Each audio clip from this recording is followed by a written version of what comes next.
Assalamualaikum warahmatullahi wabarakatuh. Para mahasiswa sekalian, mudah-mudahan Anda dalam keadaan sehat walafiat dan bisa mengikuti kuliah siang ini dengan baik. Pokok bahasan kita hari ini yaitu dalam mata kuliah Pasar Modal Indonesia. Pada kesempatan ini kita akan membahas struktur pasar modal Indonesia. Struktur pasar modal Indonesia ini diatur dalam Undang-Undang Nomor 8 Tahun 1995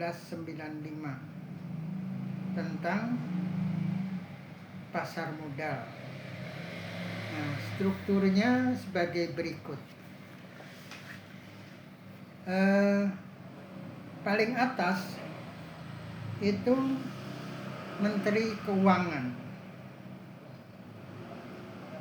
Terus kemudian di bawahnya Bapepam LK. Ini akronim yang sulit diucapkan. Mengingatkan Bapak ke zaman Orde Baru dulu, itu ada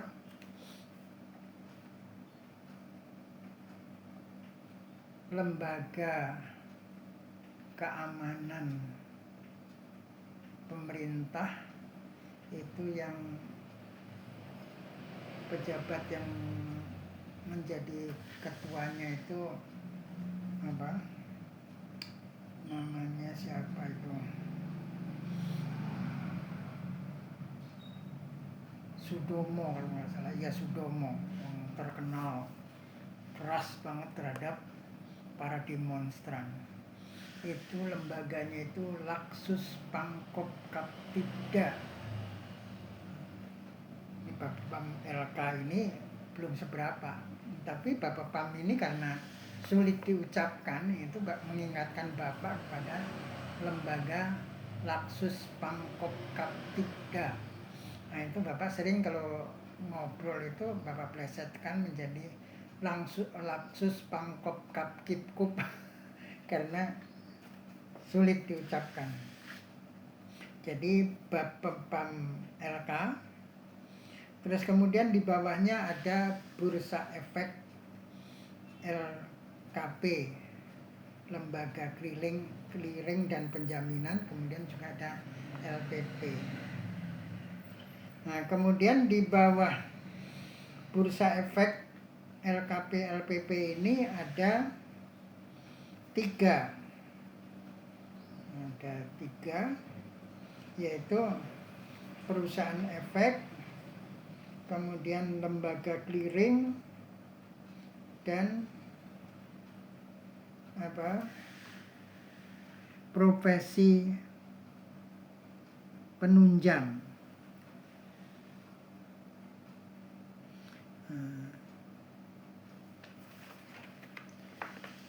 Bahkan ada 5.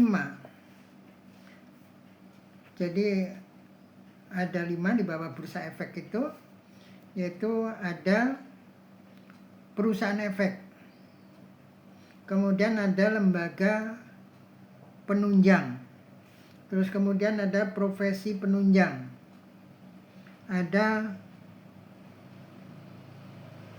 pemodal, kemudian ada emiten. Jadi di bawah ini ada, di bawah bursa efek itu ada 5 lembaga. Nah, masing-masing lembaga itu di bawah perusahaan efek itu ada penjamin emisi, kemudian ada perantara perdagangan efek, kemudian ada manajer investasi. Yang kedua tadi, yang jumlahnya ada 5 tadi, ke samping, ini yang Pertama, perusahaan efek, kemudian yang kedua, lembaga penunjang. Lembaga penunjang itu ada 4,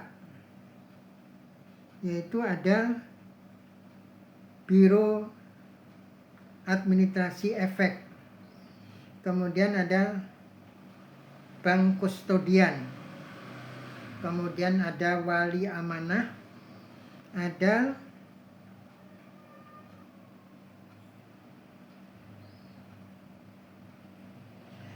pemeringkat efek. Nah, terus yang ketiga, profesi penunjang tadi, ada akuntansi, kemudian ada konsultan hukum, ada penilai, kemudian notaris. Nah, yang keempat, pemodal. Ada pemodal domestik, ada pemodal asing. Nah, kemudian emiten, yaitu perusahaan yang sudah go public, yaitu perusahaan publik dan reksadana. Nah, jadi 5 lembaga di bawah Bursa Efek itu tadi ada turunannya seperti yang sudah Bapak sampaikan tadi.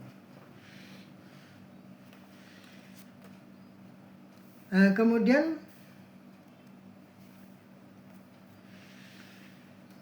apa tugas masing-masing dari lembaga-lembaga bursa efek atau pasar modal yang ada di bawah Kementerian Keuangan tadi.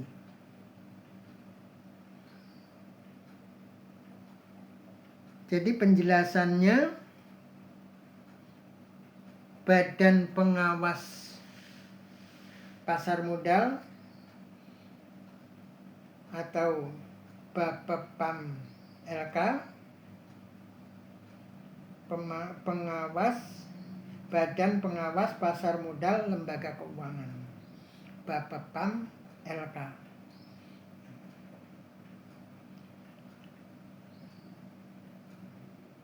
Bapepam LK ini memiliki kewenangan untuk melaksanakan pembinaan,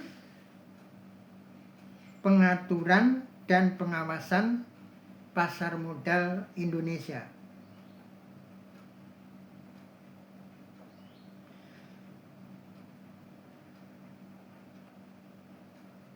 Kemudian tugas Bapepam LK itu apa? Yaitu melakukan pembinaan, pengaturan, dan pengawasan sehari-hari kegiatan pasar modal. Kemudian tujuannya apa?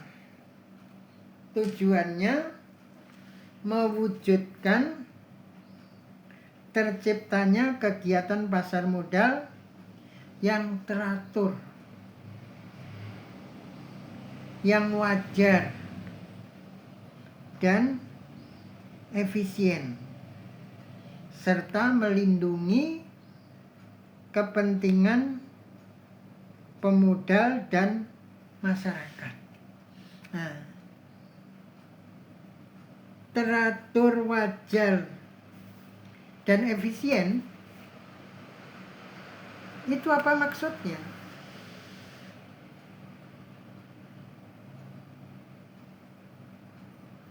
Yang dimaksud dengan teratur dalam hal ini adalah menjamin bahwa seluruh pelaku pasar modal wajib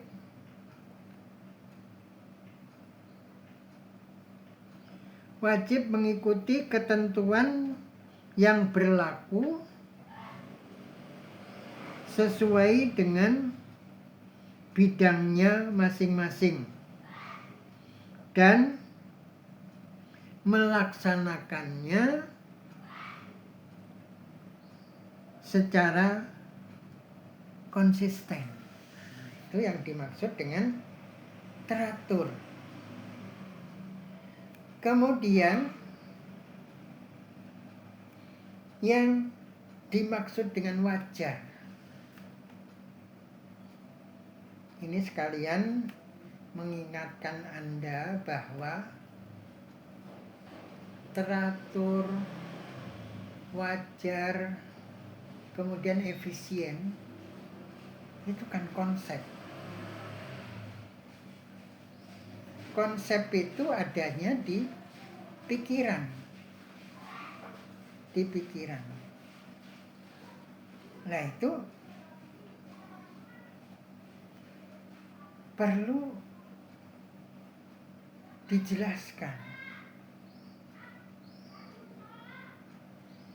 Karena ya konsep wajar itu ya dari tadi konsep teratur, konsep wajar, konsep efisien itu kan tergantung bidang masing-masing. Misalnya, supaya Anda sehat, itu Anda harus makan secara teratur. Nah, ini teratur dalam hal makan. Nah, tentunya ya misalnya waktunya makan harus makan. Kemudian makan yang baik itu ya yang memenuhi zaman Soeharto dulu ada istilah 4 sehat 5 sempurna. Yaitu ada karbo, terus ada protein, kalau nggak ada protein hewani ya protein nabati, kemudian ada sayur-sayuran, dan kemudian ada buah-buahan. Terus 5 sempurna itu sempurnanya itu di susu. Jadi ketika makan ini ada susu, nah itu namanya 4 sehat 5 sempurna. Itu dicanangkan dalam dalam pemerintahan Orde Baru. Tapi ternyata tidak bisa terwujud.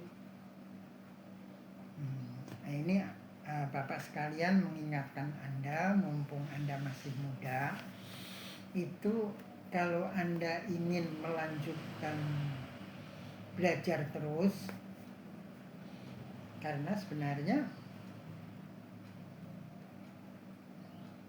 ini kepentingan bangsa, terutama rakyatnya.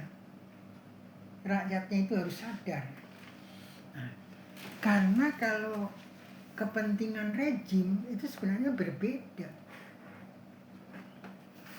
Rejim itu,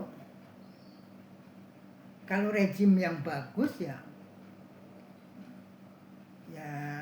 rakyat otomatis akan menjadi rakyat yang bagus, berkualitas, cerdas, kritis, dan memiliki daya saing yang baik. Tapi kalau rejimnya itu hanya mementingkan kelompoknya sendiri, ini maka ajaran Sang Hyang yang masih berlanjut. Sang Hyang itu negarawan dari Cina yang hidup sebelum Masehi. Nah, itu membuat ajaran yang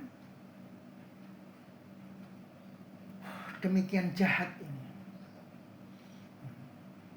Ajarannya ini gini, kalau Anda ingin berkuasa, maka bodohkanlah rakyat. Sekarang sebenarnya udah ada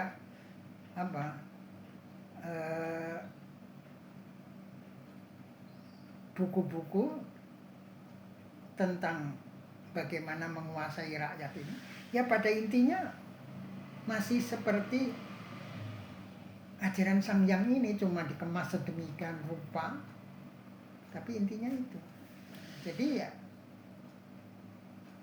ya Bapak cukup mengingat yang ajaran Sang Hyang ini, dan ternyata ini masih diterapkan, khususnya di Konoha. Kalau Anda ingin berkuasa, maka bodohkanlah rakyat. Kalau rakyat bodoh itu kan terjadi lingkaran. Itu kalau di kelas yang ada tatap muka, Bapak itu selalu membuat lingkaran setan kemiskinan. Jadi bodoh dan miskin itu satu rangkaian. Mau dimulai dari bodoh, nanti muternya juga kembali ke bodoh lagi. Kalau sudah orang bodoh, itu otomatis nanti akan dapat pekerjaan yang gajinya kecil. Ketika gajinya kecil, akan menjadi miskin. Ketika miskin, makanannya kan tidak bisa tadi tercukupi 4 sehat 5 sempurna tadi. Bahkan Bapak pernah ngelihat ada di medsos itu orang menayangkan ibu-ibu dan anaknya yang masih kecil itu makan cuma dari daun-daunan yang dia petik dari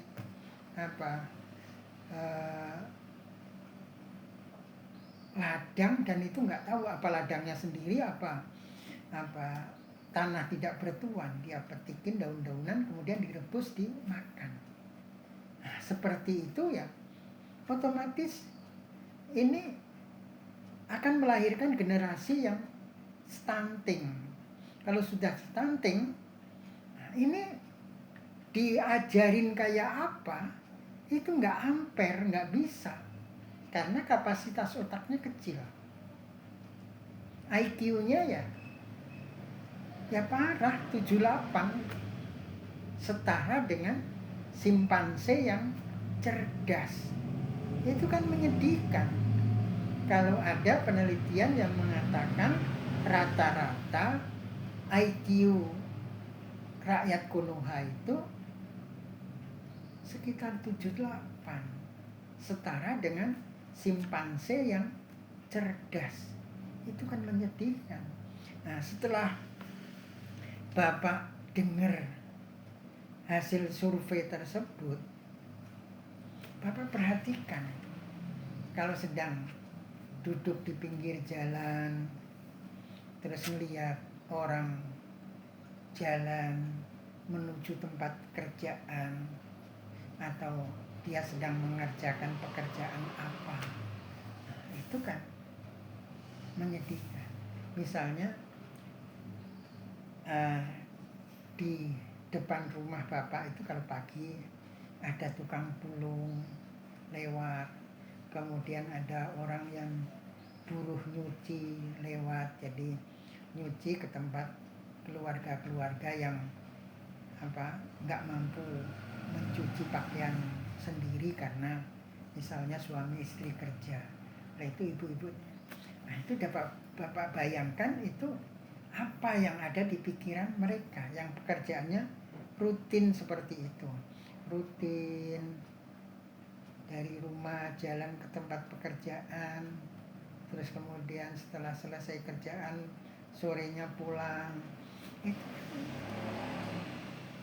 Bapak ingat pada waktu Bapak masih kecil.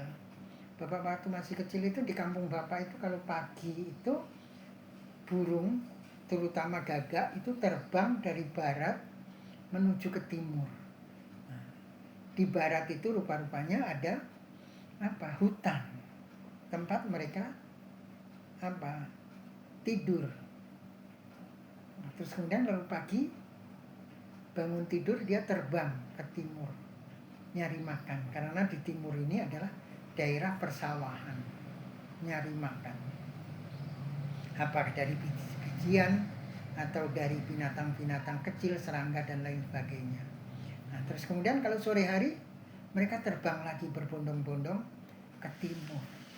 Nah, apakah di otak orang yang kerjanya seperti itu dan kerjanya tidak menggunakan otak dan tidak memiliki dinamika kerjaannya itu makin hari akan makin baik? Nggak apa-apa, misalnya generasi muda awalnya taruhlah jadi tukang cuci seperti itu. Nah, seperti misalnya ada perempuan doktor ngajar di kalau nggak salah Untirta Banten. Nah, itu dulunya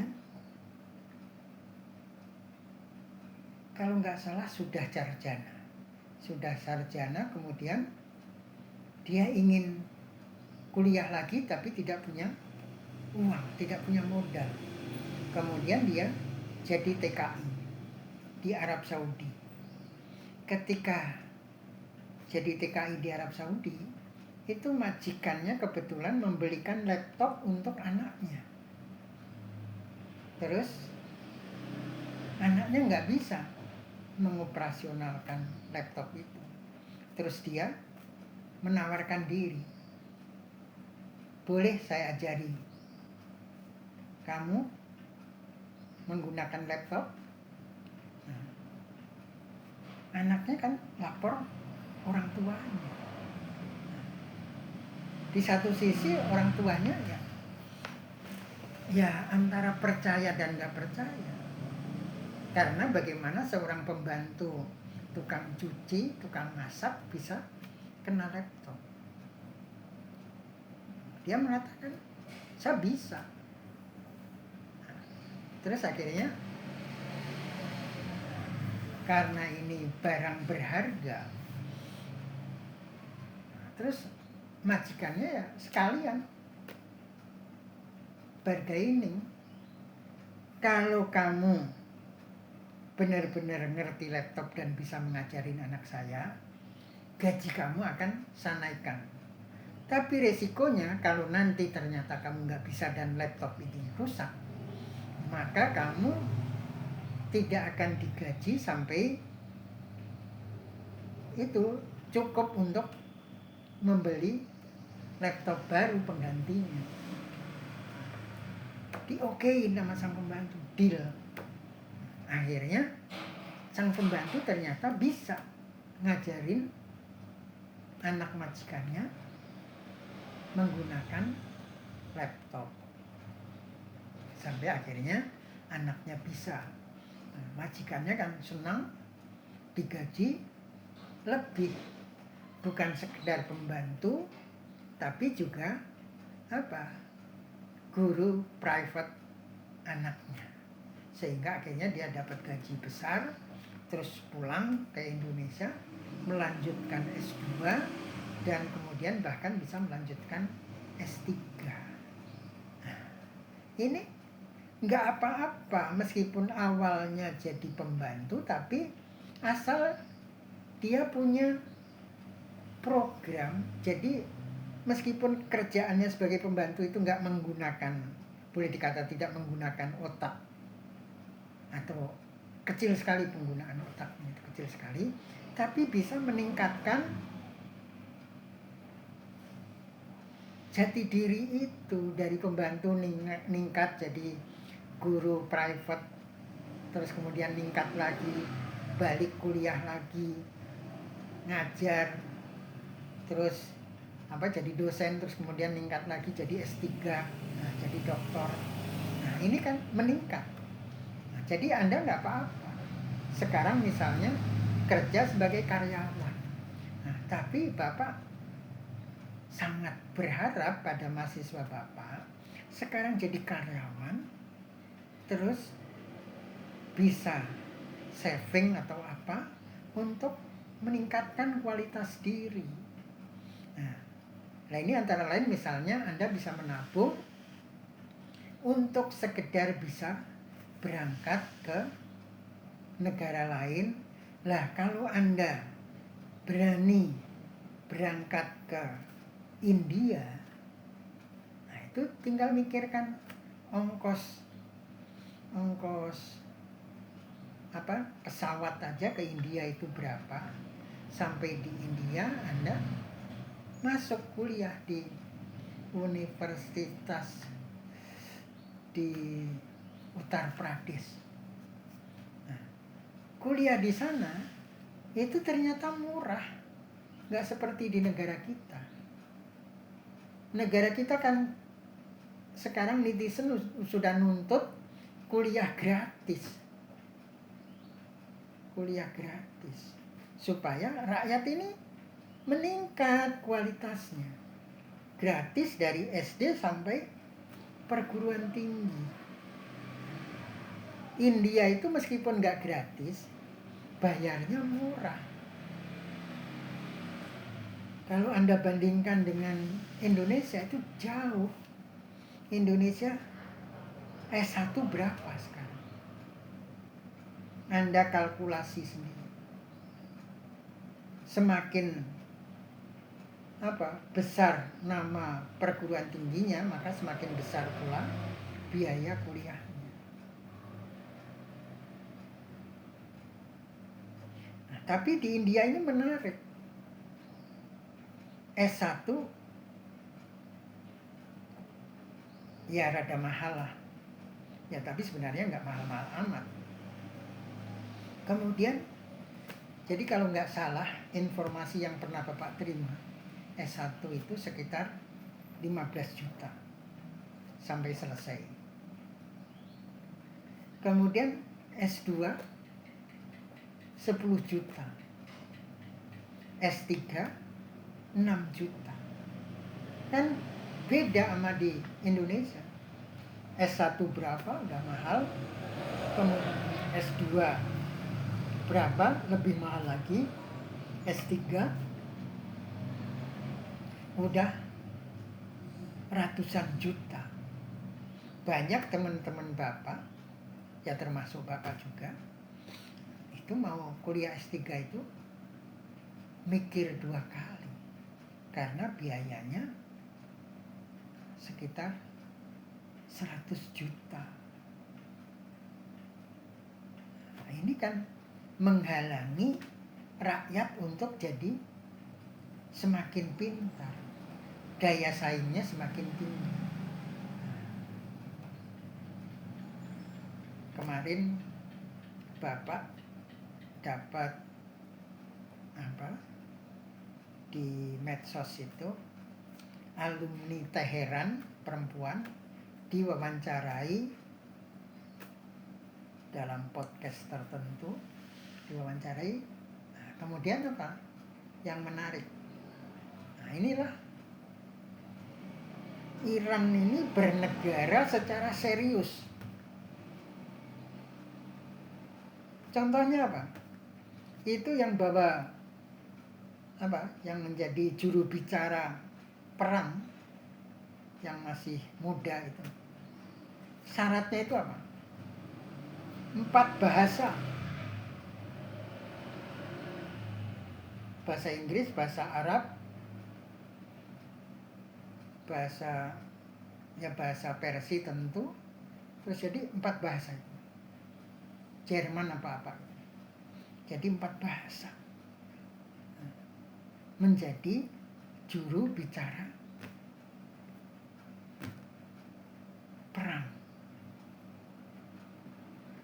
Ini serius ini. Artinya bernegara secara serius.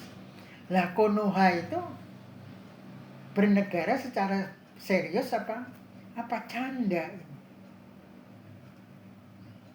Negara tetangga kita aja, Perdana Menterinya Mahathir itu apa? Doktor, itu S3. Kita nggak suka, malah ada calon presiden doktor itu nggak suka. Yang dicari yang kualitasnya seperti itu.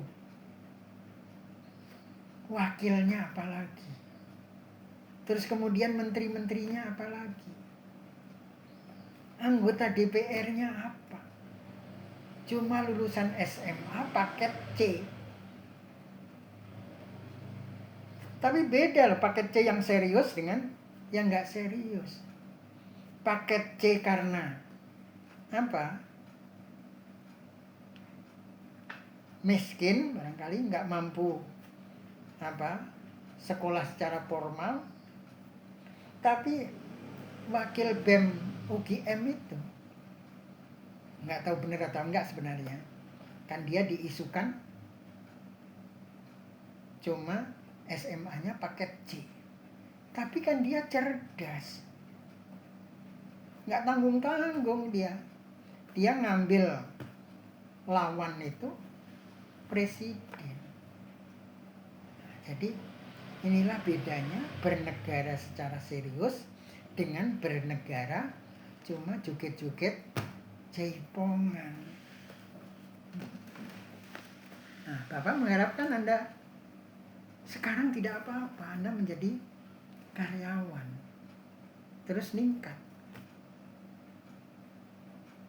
Jujur Bapak katakan, Bapak setelah jadi sarjana,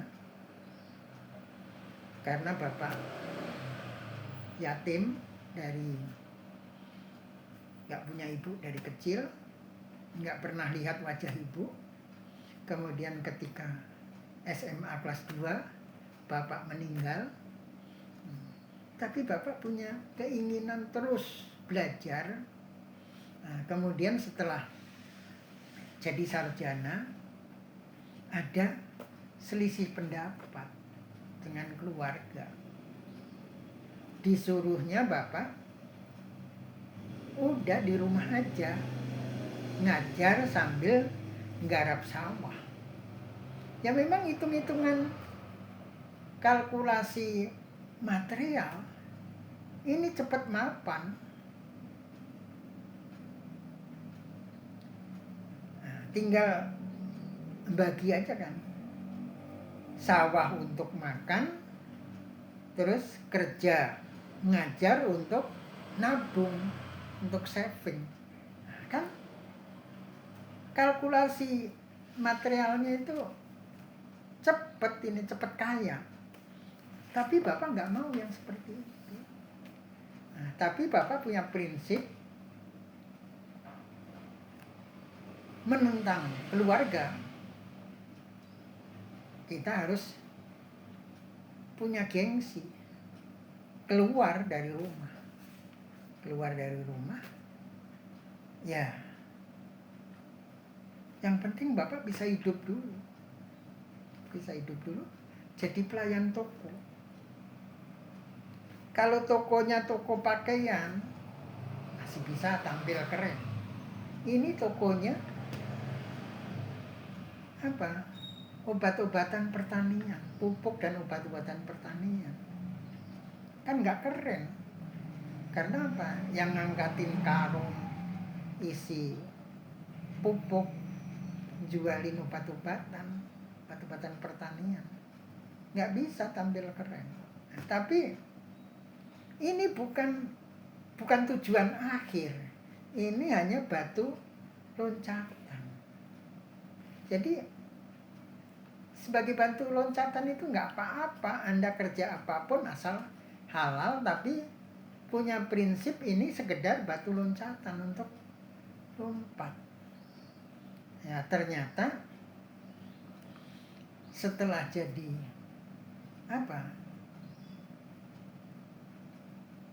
penjaga toko tadi yang tampilannya nggak keren, jangan ditanya lagi masalah dibully sama orang. Sama temen Bapak sekolah di SMA itu dikatain di depan Bapak dibilang, Haidor ini kan kulinya Cak Bidin. Cak Bidin itu anak pemilik toko tersebut. Tapi Bapak nggak apa-apa. Nah, dia jadi guru nggak tahu itu ibtidaiyah apa sanawiyah, nggak tahu. tapi yang pasti dia jadi guru. Tapi dia jadi guru ini pos terakhir. Sementara Bapak jadi kuli, ini batu loncatan. Setelah jadi kuli apa? Batu loncatan tadi, lompat ke Yaping, jadi guru. Udah sama kan sama dia. Sama-sama sama guru, sama-sama sebagai guru dari orang yang teman yang membuli Bapak. Bahkan ketika Yaping mendirikan INISA, Bapak bisa jadi dosen INISA. Sudah melompat jauh dibandingkan teman yang bully Bapak, yang kalau nggak salah guru ibtidaiyah guru sanawiyah. Bapak jadi dosen. Setelah jadi dosen, kemudian Bapak tadinya ngajar di Yaping itu dari persiapan sanawiyah, aliyah. Tapi setelah ada INISA, Bapak cuma jadi dosen INISA dan aliyah, guru aliyah. Yang sanawiyah dan persiapan sanawiyah Bapak tinggalkan. Nah, terus kemudian dari dosen INISA, Bapak bisa menjadi pegawai negeri dan kemudian menjadi peneliti. Nah, ketika menjadi pegawai negeri aja, itu aliyahnya sudah Bapak tinggalkan. Tinggal INISA dengan pegawai negeri. Terus kemudian ningkat jadi peneliti. Nah, kemudian setelah jadi peneliti, diangkat menjadi pejabat struktural. Jadi rangkap. Peneliti itu kan pejabat fungsional, kemudian di kantor menjadi pejabat juga, pejabat struktural, rangkap jabatan. Tapi ini nggak kayak LBP ya, rangkap jabatan tapi tunjangannya diambil semua. Kalau Bapak waktu itu nggak boleh, suruh ngambil salah satu tunjangan itu. Bapak ngambil tunjangan peneliti. Tunjangan strukturalnya tidak Bapak ambil. Nah, terus kemudian karena rangkap jabatan INISA, sejak tahun 2006 Bapak tinggal, resign Bapak dari INISA. Kemudian tahun 2018 Bapak purna bakti, purna tugas di kementerian. Bapak silaturahmi ke ABI, terus akhirnya diminta untuk ngajar lagi di INISA. Nah, ini dinamika. Jadi jangan Anda jadikan pekerjaan sekarang itu sebagai pos terakhir. Jadikanlah batu loncatan. Nah, karena manusia itu harus dinamis, harus bisa naik. Nah, dan Bapak pesan ketika naik itu batu loncatannya itu jangan dihinakan. Ada kan orang melompat tapi kemudian tempat lompatnya itu dihinakan. Itu artinya apa? Nggak punya rasa terima kasih. Nah, Bapak bahkan sampai sekarang itu orang-orang yang pernah menolong Bapak, ya nggak semua orang ya, sebagian yang pernah menolong Bapak. Kalau yang lain-lain ya Bapak masukkan kelompok wal muslimin wal muslimat, Bapak doakan di situ. Tapi kalau yang secara spesifik sangat berjasa kepada Bapak, itu Bapak bacakan secara khusus Al-Fatihah. Nah, jadi orang-orang yang sudah menolong Bapak mencapai karir sebagai peneliti utama, itu Bapak doakan sampai sekarang. Karena Bapak nggak bisa balas jasa itu, balas jasa materi itu kebetulan nggak bisa, dan beliau sudah almarhum dan almarhumah, akhirnya Bapak hanya bisa memberikan hadiah Fatihah.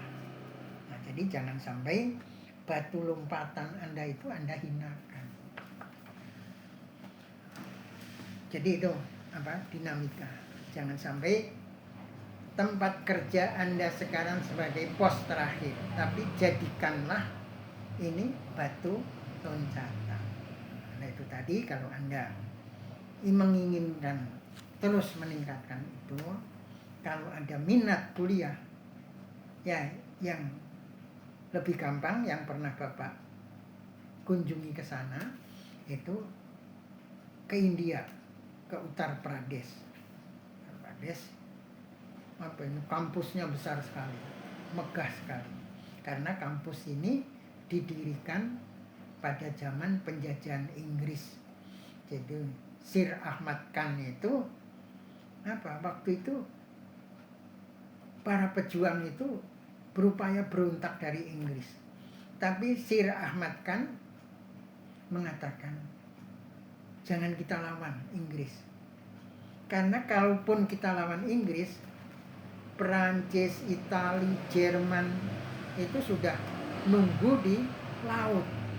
Jadi Inggris keluar, mereka akan ganti menjajah. Lebih baik kita manfaatkan. Terus akhirnya Sir Ahmad Khan itu bargainingnya minta didirikan perguruan tinggi. Akhirnya didirikanlah perguruan tinggi yang sangat megah.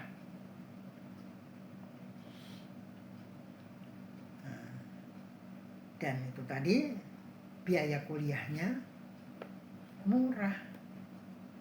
Kalau Anda pingin S2 di sana cuma 10 juta. Ingin lanjut ke S3 cuma 6 juta. Dan jangan khawatir, ini banyak mahasiswa yang Bapak temui di sana, baik dari S1 maupun sampai S3. Itu dia berangkat dulu kebanyakan. Berangkat dulu sampai ke sana, sudah di sana diterima, terus kemudian baru mengajukan beasiswa.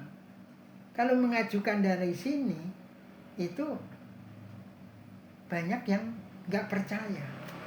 Tapi kalau sudah di sana, sudah diterima statusnya sebagai mahasiswa, itu ternyata banyak yang memberikan beasiswa. Jangan, ya satu sisi Bapak ngelihat keberanian jamaah tabligh. Jamaah tabligh itu kan ada belajar itu yang ukhrud keluar berdakwah 3 hari, terus naik 7 hari, naik 40 hari, naik lagi berapa bulan. Dengan latihan seperti itu, ternyata waktu ke Lucknow, Bapak ke pesantren Nadwatul Ummah, disingkatnya NU, itu kedutaan Indonesia nggak tahu di sana ada santri dari Indonesia. Sehingga Bapak ketika ke sana itu sama kedutaan Indonesia dititipkan oleh santri dari Malaysia.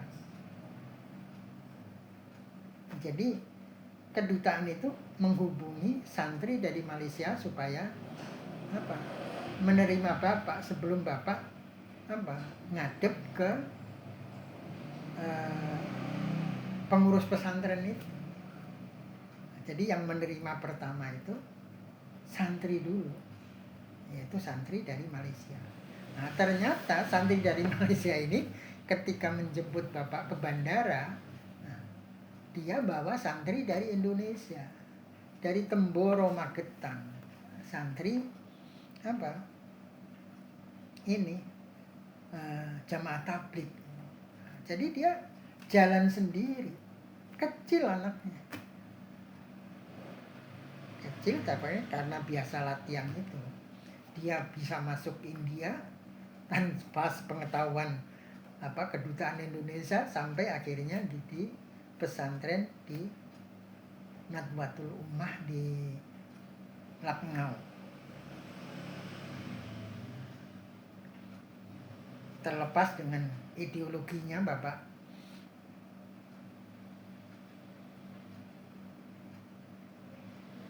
enggak, artinya ya Bapak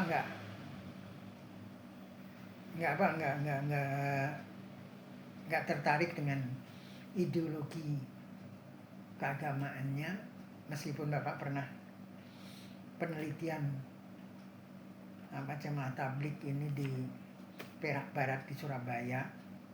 Itu merupakan tempat pertemuan jamaah tabligh yang terbesar kedua di Jawa Timur setelah Temboro Magetan.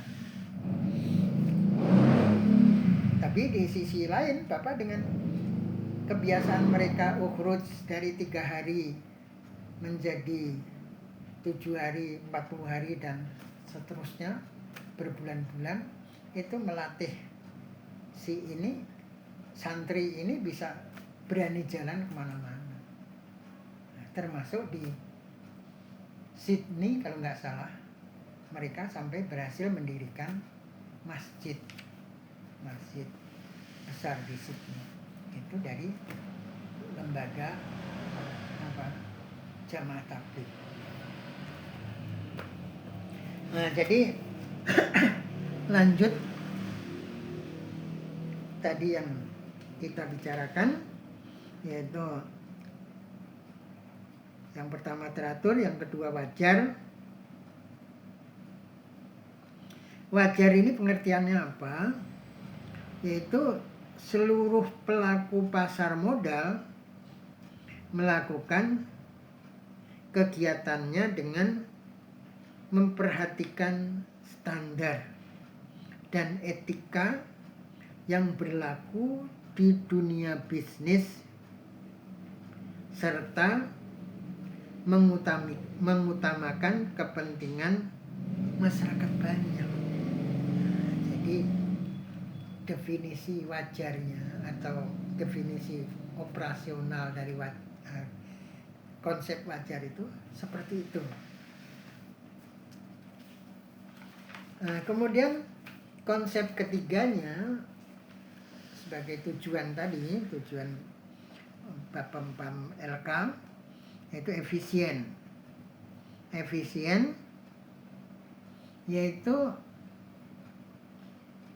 kegiatan pasar modal dilakukan secara cepat dan tepat dengan biaya yang relatif murah. Nah, ini efisien, konsep efisien yang menjadi tujuan dari Bapepam LK. Kemudian wewenang Bapepam LK itu apa? Yang pertama, memberikan izin usaha kepada bursa efek. Jadi bursa efek atau bursa-bursa efek itu diberi izin oleh Bapepam LK. Kemudian yang B itu lembaga clearing dan penjaminan yang biasa disingkat LKP.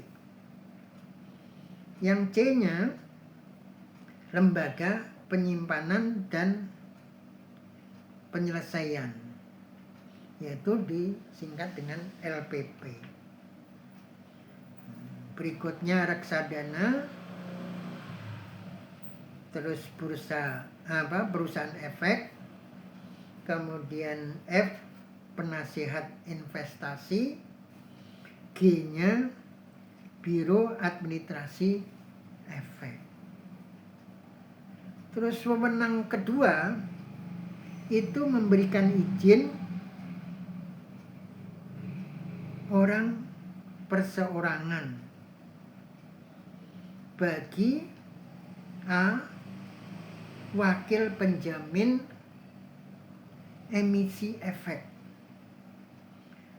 Kemudian B-nya wakil perantara pedagang efek.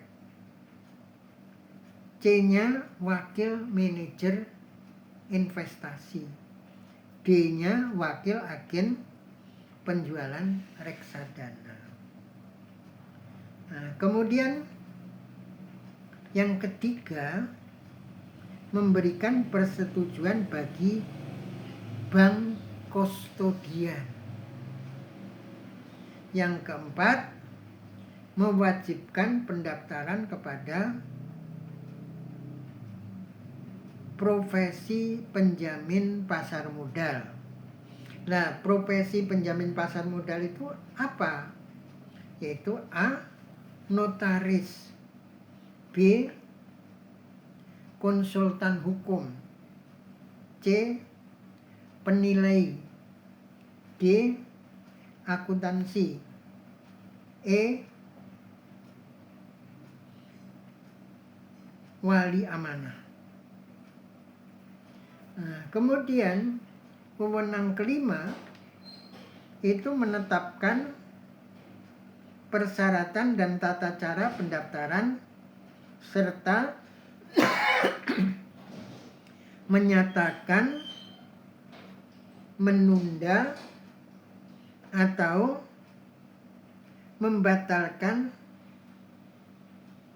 efektifnya pernyataan pendaftaran. Yang terakhir, yang keenam, yaitu mengadakan pemeriksaan dan penyidikan terhadap setiap pihak dalam hal terjadi peristiwa yang diduga merupakan pelanggaran terhadap undang-undang ini dan atau peraturan pelaksanaannya. Jadi itu tadi adalah wewenang dari Bapepam RK. Jadi itu yang bisa Bapak sampaikan pada kesempatan ini. Mudah-mudahan apa yang Bapak sampaikan menjadi motivasi bagi Anda untuk terus belajar dan meningkatkan kualitas diri, meningkatkan daya saing. Jadi sampai di sini. Assalamualaikum warahmatullahi wabarakatuh.